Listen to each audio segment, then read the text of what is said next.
Buddy, we begin week 2 of our video series to you in this remarkable season in all of our lives. Other than the 2 world wars, I don't believe there has been any event that has impacted the world so completely as this particular season we're in right now. Out of 195 countries in the world, 177 have confirmed cases of the coronavirus as of 6 hours ago. It is truly a world-impacting and world-shaping event that we are living in, as every country's population has been economically impacted as well. It is a season that invokes fear, and many have written about fear, and I've been thinking a lot about fear. Actually, been doing that for a long time in a lot of my own personal study in the last couple of years. One of the questions it's caused me to think about a lot is, what is the opposite of fear? I mean, if we want to get rid of fear, what are we hoping will be placed in our lives then and be true of our lives? What is its opposite?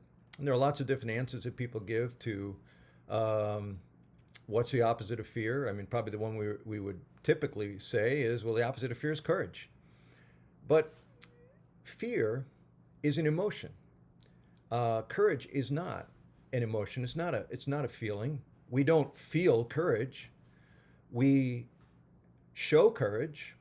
We do courageous acts, but we don't feel courage as opposed to feeling afraid or feeling fear.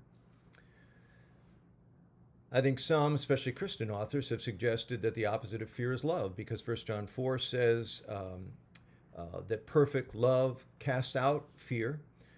And I do believe that fear and love cannot be on parallel tracks. It cannot operate conjointly, because fear is so self-absorbed, it's impossible really to be other-centered. But the opposite of fear, the opposite of love is not fear. The opposite of love is hate. Some people have suggested that the opposite of fear is trust or faith. But again, I don't think that trust and faith are feelings or emotions. We choose to trust. We choose to place our belief and our faith in something or someone. So what is the opposite of fear? Well, remember that fear is the emotional response to danger. Fear is what we feel when we feel threatened or vulnerable. The opposite of fear, then, to me, is feeling safe. The opposite of fear, opposite of being afraid, of feeling fear, of feeling afraid, is feeling safe. The opposite of fear is security. It is feeling secure even in the face of danger. It can look like courage. It expresses itself in love, but it actually is the sense of feeling secure and safe. So to feel secure, to feel safe, is the opposite of feeling fear. And what it means is you have to have a bigger feeling of safety and security than the feelings of fear. Daniel in the lion's den certainly felt fear. I mean, he had reasons to be scared of the claws and the growls and the teeth of the lions. But he also had a sense of security and safety, that God was with him and God was big and God would accomplish his purposes. King David wrote constantly of his fears, that he feared all the people that were trying to take him down, the fear that was of people starting whispering campaigns to overthrow him. But he regularly leaned into the security and safety he felt of remembering that God was his shield, and in some cases he even said, God is a shield around me, protecting me. I listened to recently a video that I wanted to share with you. It actually is a talk that I had heard many years ago in person. It's a talk by a man named Pastor Joseph Son, T-S-O-N, and it is entitled 3 Secrets to Conquer Fear. It's 51 minutes long. You can easily Google it and find it. It is a fantastic talk presented by a man that lived out the reality of conquering fear in his life. Joseph Son was raised in Romania, part of the Soviet bloc, and as a young man was living in a totalitarian culture, anti the gospel, anti-Christianity, anti-religion, that the only religion was allowed was the state, to worship the communist state. And he became a pastor and was eventually brought in, beaten, threatened.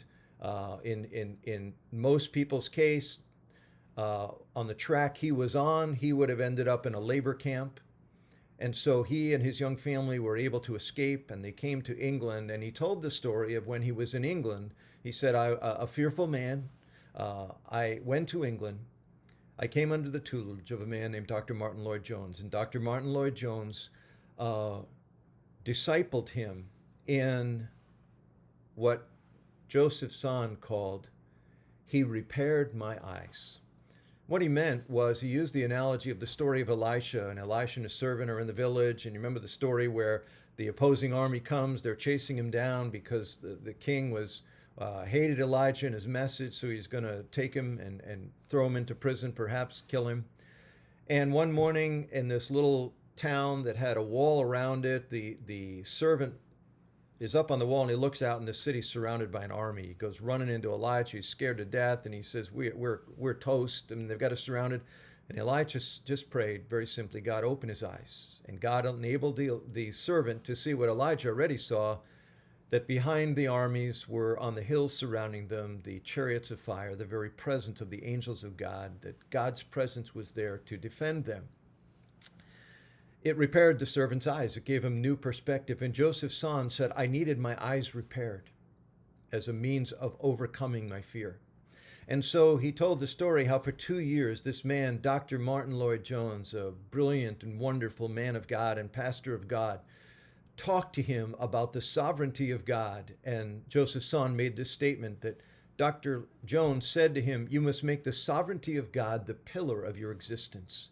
The sovereignty of God means that God is in control, that God is over all things, that all people, and is using them all to accomplish his purposes. Joseph said that as he embraced that truth over those 2 years and imbibed this view of a big God, he said, my eyes got repaired. And then he felt God leading he and his family back to Romania. And he said, virtually everyone counseled him not to go. They said, you'll be thrown into prison. You'll end up in a labor camp. You'll be killed. Your family will be destitute. You got out. Why are you testing fate? But he felt called, and he went back. And soon after they were there, he felt compelled to write a book. And this little booklet was called the Christian Manifesto. It was a contrary message to the Communist Manifesto, the message of Karl Marx and George Goebbels. Frederick Engels. Anyway, don't read it. It's not worth it. But the Christian Manifesto was basically his contrary message to this Marxian view of communism, which said the state is there to take care of you, to meet all of your needs. And in it, he said the Christian Manifesto was a presentation that Jesus Christ is the only means to meeting the needs of the internal longings of people's lives. It was saying it's not the state, it's not a political system, it's not the government, it's Christ that can do it. And he and his wife delivered this booklet, a copy of this booklet, to the palace, and they asked that it be hand-delivered to President Ceausescu. And it was, and later that day, 12 members of the secret police came and arrested Joseph Tson, put him in prison. And as he went in prison, he said while he was there, he was interrogated by all kinds of different people. He was physically abused, certainly verbally abused often. He said he had captains, majors, even generals that would be interrogating him. And God gave him a sense of peace and courage in the security he felt in the bigness of God, that he was able to talk to them about the sovereignty of God. And he said to them, you know, throughout history, and at this very moment, God is using those who oppose the gospel to promote his cause. He told them, you can't do anything to me that God is not using for his own purposes, even in arresting me. Even if you put me to death, you are simply furthering the work of God because God is sovereign and over all. He said, I no longer feared these men or the system of communism or the state or the threat of death because I was secure in my understanding of God's bigness and his sovereignty. Joseph Son then in his talk challenges those of us that are not living in a totalitarian state but still deal with our own fears. And he says these words. He says, look around you and think of the people who make your life miserable, who you fear. And start saying, these are God's instruments in my life for God to accomplish his purposes for me. He said, if you look at them that way, your eyes are being repaired. He said, look at all the frightening circumstances of your life and start saying, these are God's instruments in my life for God to work his purposes in me to help me know him and glorify him better. The opposite of feeling fear is feeling safe and secure. For the Christian, it is having our eyes repaired to see and find our security in the bigness of God, that God is not wasting circumstances in our lives, fearful circumstances, unknown circumstances, threatening days. But in those days when we are feeling vulnerable in our world, in your world, there is a God who is sovereign, overseeing the circumstances of your life, including the tough and threatening people, the dangerous and foreboding circumstances, to accomplish his purposes, his design for your life. Thanks.